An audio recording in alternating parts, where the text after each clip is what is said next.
Well, Mark, here we go again. The monthly chewing over the cud. Yeah, yeah. Can you believe half the season gone?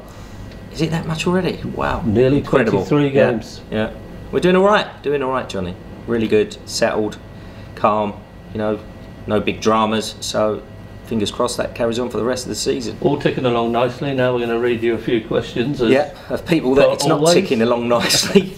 Yeah. Anyway, from various media stations, what went wrong with the ticketing system earlier this week?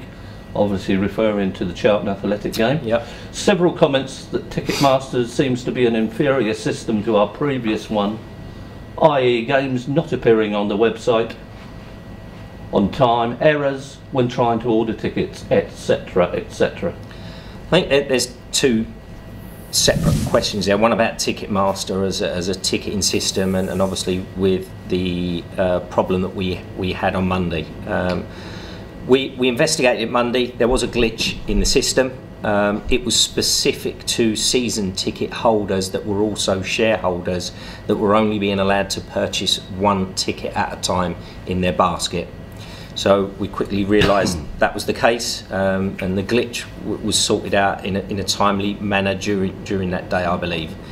So that was addressed. There seems to be a little bit of an ongoing issue in regards of, and I'm not techie by any stretch of the imagination, but you know, even sort of I get this, that when people are logging back on, they need to refresh the cache, so refresh the page, because if the page is still from the previous visit, the games and whatever that was available at that point remain on the screen, right, and it doesn't refresh with the new games automatically. So you need to you need to manually yourself refresh the page to get the new games up on the screen. In regards of Ticketmaster, as you know, we was with a previous company for the last 4 years. Pretty much got complaints every time a big game went on sale. Ticketmaster are the industry, you know, the premier ticketing system out there, not just at football clubs, at rugby, in all different sports, and a lot of concerts as well. So I don't know where we go if people are saying that Ticketmaster isn't good enough, because Ticketmaster is the premier ticketing company out there. So most people that I speak to generally seem to really like the Ticketmaster system and find it a lot easier to navigate and order their tickets than they did before. We can all understand, though, every one of us staring at a screen. It's frustrating. Frustration. Yeah, happens to me. It's happened to me before when I've wanted to buy tickets for, you know, concerts or whatever. But it's just unfortunately part and parcel of, for a big demand event. And you know, I'm sort of not going on so much to the ticketing system now, going on to people phoning in, which I know there was a lot of complaints.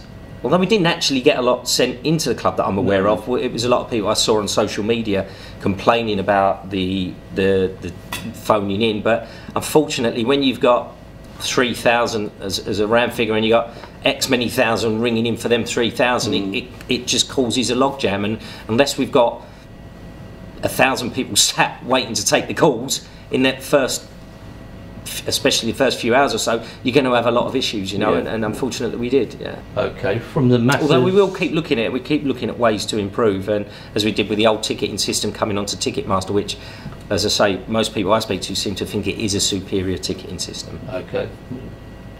From the masses once more, how much of a budget will be available in January? For Kenny, I'm assuming that. Yeah. Well, Kenny's more or less at budget. You know, we set the budget at the start of the year. We've tried to stick rigidly to that. So it probably will be a case of, you know, one out, one in.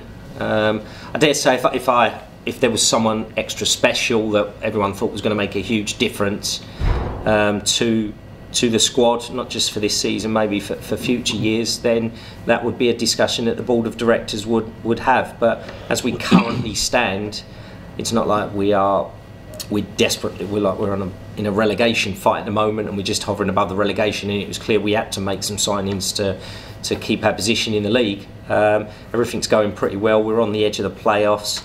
You know, we're in a comfortable position. So there's no urgent demand to increase the player budget that I'm aware of, or that Kenny's flagged up to me as the manager.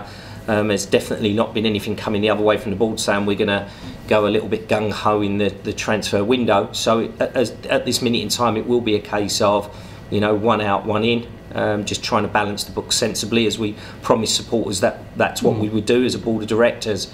But listen, emergencies happen. You know, you could get a couple of injuries, and maybe that might be needed. But as we stand, all things being equal, it will be a case of one out, one in. And as you stressed, nor would you need to go gung-ho, because gung-ho is panic. Well, gung-ho is panic. Gung-ho is getting the club back into the difficult situations that it had previously, and we're not going to go down that route. Tim on Facebook: whilst I agree stability and consolidation are both important, why was the manager offered a new contract halfway through an inconsistent season, whereas Carl Naismith is still waiting for one? I think there's two. I mean, I'd argue slightly. I mean, inconsistent in regards that we're just outside of the playoffs. You know, in a stable top half position isn't very inconsistent to me. That's pretty consistent in where we are as a club at this moment in time with the current budget we've got. So it's not just about this season, it's not about next season, it's not about in 3 years, it's about where we're going in the future 4, 5, 6, 7, 8 years. So Kenny is key to that. He is the manager of this football club. The board of directors, led by the chairman Michael Eisner, took the decision early on, even in the talks during Kenny, that, you know, if Kenny was our man, they would like to extend that should they take ownership. Won't be blown off course by short-term results. We went for a spell, we lost, you know, 3 league games. Won't be blown off course. They're steadfast in what they believe, which is the right way to do it, in my opinion, as well. So no, we keep moving forward. And in regards to Kenny, as I said to you, is one of your 4 corners of your jigsaw puzzle that you build in from, and he is a key part of that jigsaw puzzle. So it's the right thing to do to give him a long-term contract. In regards of Carl Naismith, that's not really a decision for the board or myself as chief executive. That is a decision for the manager. So you give someone that you trust, as we do with Kenny, that responsibility then to make the signings, to advise us on what he considers should be the length of the contract and the financial figures should be for each player. And then it's for us to go and execute that to the best of our ability. So any decision on, and I'm not talking about Carl Naismith here because I don't want to talk about individual player contracts, but then the player contracts become the responsibility of the manager, and really we keep out of it as much as we can, other than to just, as we always do, support and back our manager. Change of tack. I know the stadium review is in progress, but are there any short-term measures that can be introduced for next season to, say, increase capacity by 1,000 or so? Dave on Twitter. We're in constant talks with the licensing authority over the capacity both up and down.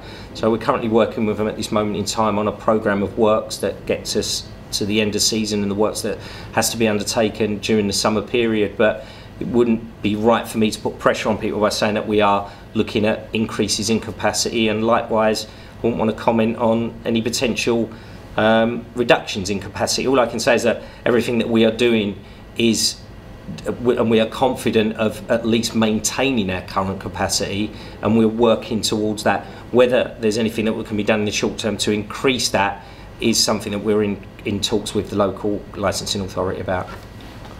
Okay, Kurt on Facebook, obviously not our Kurt in the ticket office, says, any news on half-season tickets? And there is, but probably not news that you would want to hear. No, I mean, we've talked internally, as you know, Johnny. We've had a round-robin discussion in the head office and with the ticketing office and with Tony Brown, the FD.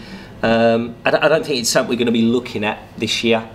We're up to 14,500 tickets, give or take, now, season tickets sold. It puts a real strain on us on match day in you know, your people that are just turning up, being able to buy a ticket. So I don't think it's something that we're going to be looking at, unfortunately, for this year. Okay. But there's no final decision on that, but I'm just giving you a bit of a steer on that. Yeah, logic that's the logic that's really, you know, we're working to. Okay. Why have you put metal over the staircases in the south upper stand? They are now blocking view for supporters sat next to it, says Jack on Facebook. Any extensions to the existing structures where there's been a metal increasing the height of the metal barrier is done because of the current health and safety rules and the specific height that them barriers have to be. So it's not something subjectively we can say we don't want to do it. It's something that if we want to keep capacity at what it is, we have to keep making these health and safety improvements. Unfortunately, as you know as well as I do, that has affected some supporters on a match day where it's affected their view. And all I would say is if that is the case, and you know we've dealt with a lot of them, come and talk to us and we'll try to find you an alternative place to sit that gives you an unobstructed view. Okay. Have the club considered a mixed fan zone, potentially with live bands, a bar, and the early kick-off on a big screen, says Adam on Facebook, and as we know, as we go around the country, it happens in various places. Yeah, considering, I think, is the word there. Yes, we are considering it. We're looking at a number of options, and, you know, if those options come to fruition, it might be something that we might be able to introduce for next season, but yes, it is something that we are looking at. It's something you wouldn't have thought about 30 years ago, would you? Which shows the improvement that's gradually gone on over those years. Yeah, and what you hope is that on a couple of the higher profile games, that you don't get a couple of idiots spoil it for everyone, where you have the mixed zone, people are enjoying themselves, and one or two people, you know, take it upon themselves to start trouble because there are opposing fans there, and then everyone gets tarnished, and we're not doing it again. So, but unfortunately, the society we live in, if that incident does happen, then we'll become under pressure from, you know, the safety side of the business to say, look, it's a potential flashpoint zone and we have to take it out. So what I would ask is, and you're right, you're back to your 30 years, that we have moved on, and that people, if there is that opportunity, people go in there and use it in a responsible manner. And, you know, just keep a lid on your emotions. I know it's difficult, but, you know, just try and do that so that we can make a success of it, because it's something I genuinely would like to see. Yeah. Craig on Facebook, what is the club's realistic aspiration in regard to the Checkatrade Trophy? Quite a topical one there. Yeah, you know, for the last few years, our priority has been getting out of League Two. So whether we agreed with the competition or not in its new format, we were sort of governed by our own aspirations in regards of the league. So even if we hadn't have had all the, you know, our objections to the current format, I think it's fair to say that we probably would have fielded the same team anyway, because you know that the priority was getting out of the league. Now we're a league above, and we're out of the old League Cup and out of the FA Cup. Then we're still in the Checkatrade Trophy. I think we're potentially 4 games from Wembley. We've voiced our opinions strongly and forcibly again at the start of this season on our views in the format for the competition in regards of letting in under 21, under 23 B teams, whatever you want to call them, into the competition. The financial inducements on offer, I believe, carried the day. And listen, I'm not knocking clubs for that, because they're quite good now. I mean, the Checkatrade, previously the JPT Trophy, whatever you want to call it, was a lot of clubs lost a lot of money out of it. Now clubs are earning money out of it because of the prize money on offer, and there is a participation fee. So they voted accordingly. Other clubs, we didn't. We voted against it. However, you know, we're part of a bigger organisation, and we can't just willy-nilly choose. We don't agree with that vote. We can't be children in it as such. You know, we can't say we don't agree with that. Throw toys out of our pram and have no part of it. So we are in it. We have qualified, and speaking to Kenny, it's especially this week where there's a gap. It turns out it's actually quite a good game to get players playing. And from what my conversation with Kenny, and I think he did the press this morning, was that he's going to field as strong a team possible without obviously taking any silly risks on players that might be injured or there is a risk of injury. So he wouldn't want to risk a player, but he still wants to field a pretty strong team. So and I get a little bit frustrated on social media where I'm seeing, I hate to see Pompey fans rowing with Pompey fans. That's a big thing for me, and I don't like to see someone innocently say I'm looking forward to Saturday's game only to get harassed on social media. It's a matter for individual choice, isn't it? And you know, and I wouldn't want to talk anyone out of that, and I wouldn't attempt to. You feel Saturday will make a difference, playing on a Saturday? Yeah, I mean, it was originally scheduled, as you know, for the Tuesday. It didn't make any sense. We had a free Saturday, us and Northampton, to play it on the Tuesday, and then you've got a short window to your next game on the Saturday. So it would have put potentially, you know, both us and Northampton at a disadvantage of the game against Charlton.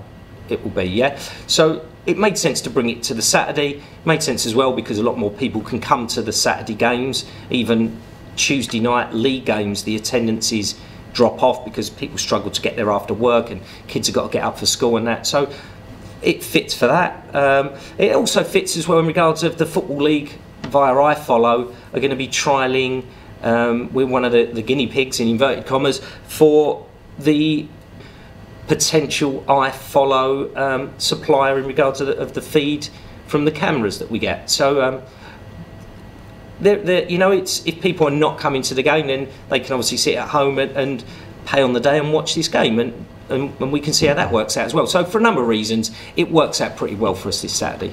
Okay, well, that's your lot. Thank you. Coming up to Christmas, as we said, halfway through the season, nearly Christmas. Any message?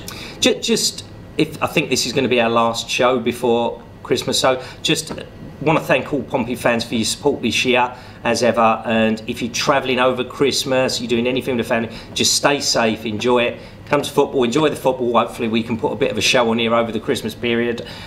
Have a fantastic Christmas, and I look forward to seeing you all in the new year. Nothing to add. All right, thank you, Johnny. Cheers.